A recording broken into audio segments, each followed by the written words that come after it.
This week I'm making a lavender facial cleanser for acne-prone skin.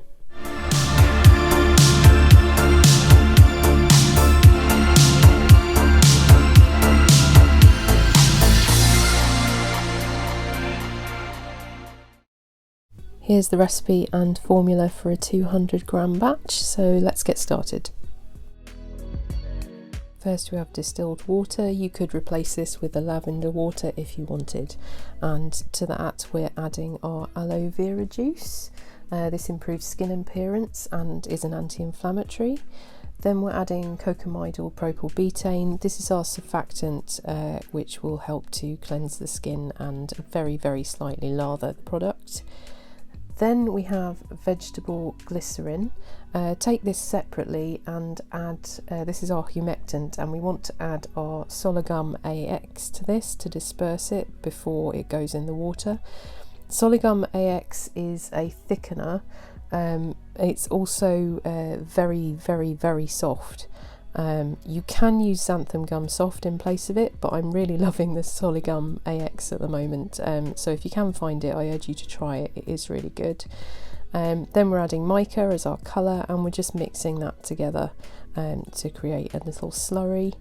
And then in order to, because I've used a very small beaker here, I'm going to add a little bit of water and mix that in before I add all of that to the main water beaker.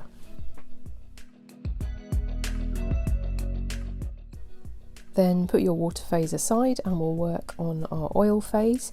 For this I'm using safflower oil. It's very good at cleansing. And then emulsifying wax. This will help to create our emulsion by binding the oil and water. And then CETYL alcohol, which is very moisturising. It helps dry skin, it thickens the product, and it also gives a very nice product feel. So now you've got your oil phase and your water phase. You want to weigh your water phase, including the beaker, and note the weight, because that allows you to replace any water lost to evaporation after heating. We're going to heat it in a bain-marie until the oil phase has melted.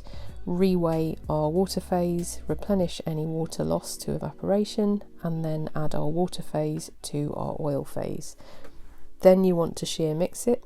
Any stick blender is fine, and then just keep mixing that until it's perfectly combined and created your emulsion. You'll see at this point it's quite a thin lotion type texture, but don't worry about that because it will change as it cools down. Once it cools to 40 degrees C or below, you can add your cool down phase. For this we're adding our preservative. I'm using preservative K. It's a broad spectrum preservative which works with clays when used at this level. Basically, clays can absorb a lot of your preservative, so to prevent that, preservative K seems to be the most effective. So if you don't already have that, I recommend getting it or omitting the clay from this recipe. We're adding SACCHARIDE ISOMERATE Plus. This is an intensive moisturiser that has skin identical structure, allowing it to work to hydrate the skin even when it's rinsed off. So I really love adding this to products like this.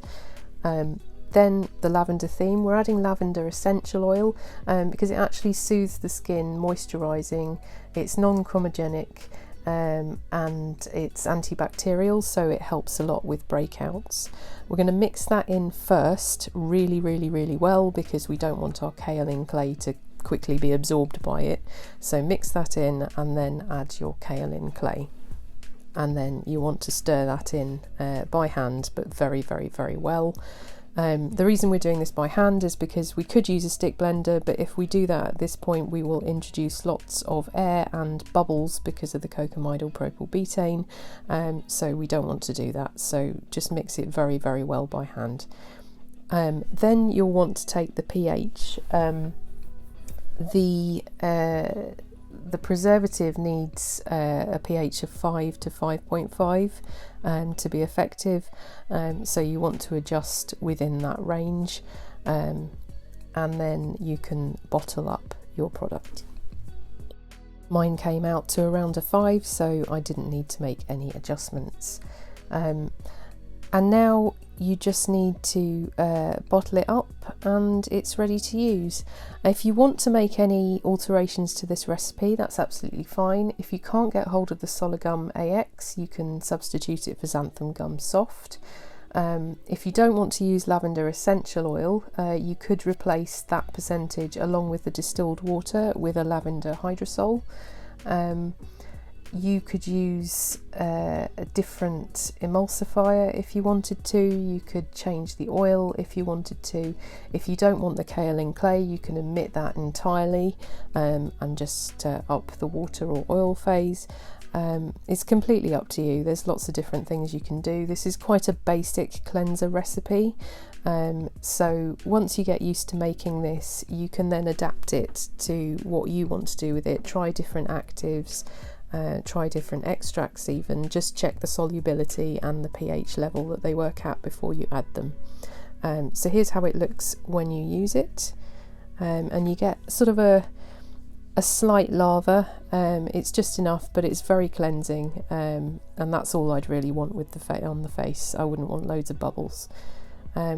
And that's it. I hope you liked this recipe. Let me know if you do try it and if you make any adjustments. I'd love to hear how they came out. Until then, let me know if you have any requests for other videos down below. And please do, if you don't already, please do follow me on Instagram. I do post there every day, just generally what I'm doing during the day and any news updates and things like that. So I'd love if you followed me there, and please do subscribe on this channel, and thanks very much for watching, and I'll see you next time.